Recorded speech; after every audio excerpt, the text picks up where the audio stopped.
Pops here once again, and today I got a Barbarian Mr. Freeze 3.0 in path of, Project Diablo 2 for ya, so stay tuned, check it out, play this game, play this mod, it is absolutely fantastic. You want speed? We got it, alright? You want leech, life leech, mana leech, frenzy? Yes, we got all those too. So go ahead, get yourself a popcorn, and listen up, my friend. Once again, I'm using the legendary Shatterblade Mithril Point. Two of them, actually, two for the price of one. Because I got Frenzy, because I got Double Swing, I wanted to put these bad boys to use. So, I got myself pretty nice ones. One with additional increased attack speed. I put Dole in it for a little flavor, for a little ED damage, for a little extra termination of the monsters that come forth. Now, why would I use this beautiful weapon on this barbarian, you ask?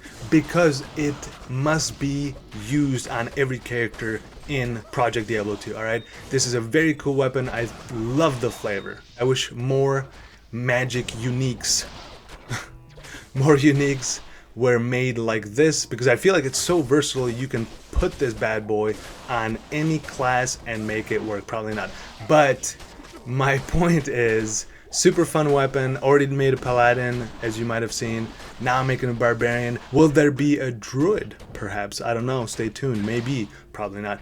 But anyway, the reason why I went this route, the more unconventional route, instead of like using Scaffer's hammer or something like that, or maybe like a huge, massive spear or an axe or something like that with 20,000 DPS, I chose to use these just to once again see if I could take a relatively cheap character with some fun equipment and make it work. And I thought, you know, I think I did. Yeah, it's pretty good. I mean, it's, you know, maybe not the top tierest of the tiers, but it is pretty good. Definitely had a blast making this character.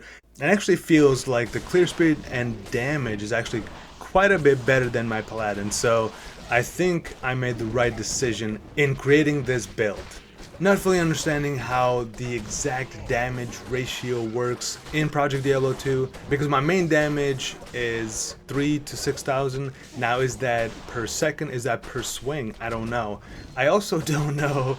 My base physical damage is actually quite a bit more, I assume, than my cold damage. So theoretically, this is more of a physical build, but with the crit and freeze, we have extra special style points. Because I'm trying to get as much cold penetration as I can, I am of course using frost burns. I have a bit of duress, if you know what I'm just kidding. My main chest weapon is duress. Maybe again, once again, maybe not the best armor to use, but I enjoy it. I think it's a fantastic alternative to some of the other armors that are out there. For example, I was using the Valor Skin, yeah, for a minute, but then decided, you know what, I need a little bit more damage and resistances. The crushing blow and open wounds help as well, and the faster recovery and ED, beautiful. Duress, fantastic piece of armor.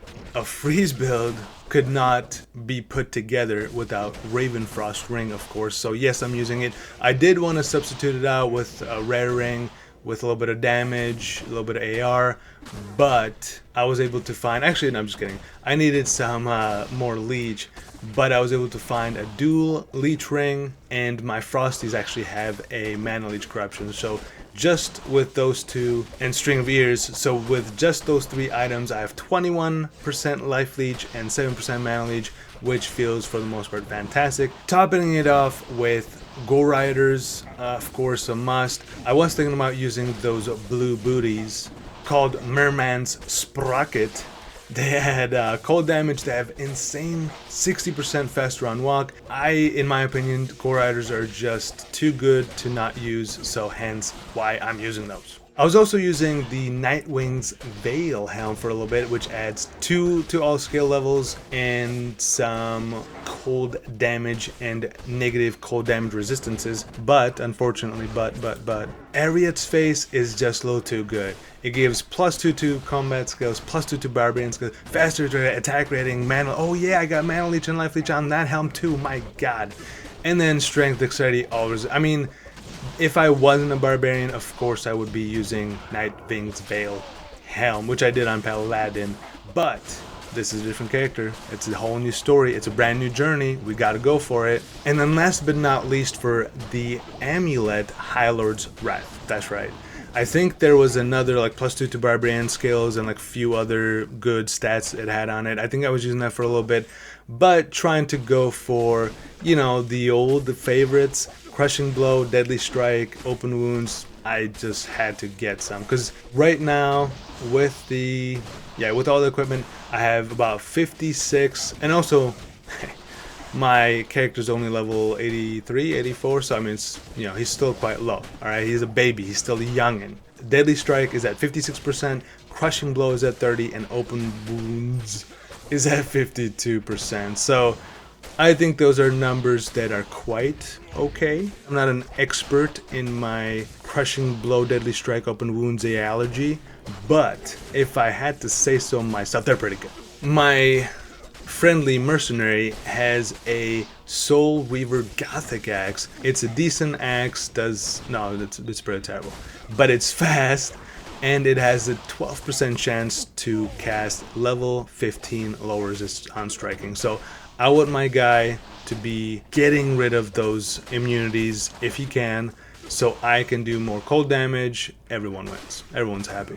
I am too cheap to upgrade it. He still does, you know, decent amount of damage. He still, you know, is alive for 75% of the map. I'm just kidding. If I actually keep my eye on his health and I'm not running like super crazy aggressive map mods, then he is pretty fine. Alright, so just because he died like 16 times in this video doesn't mean that he sucks. Alright, he's okay. He's my friend.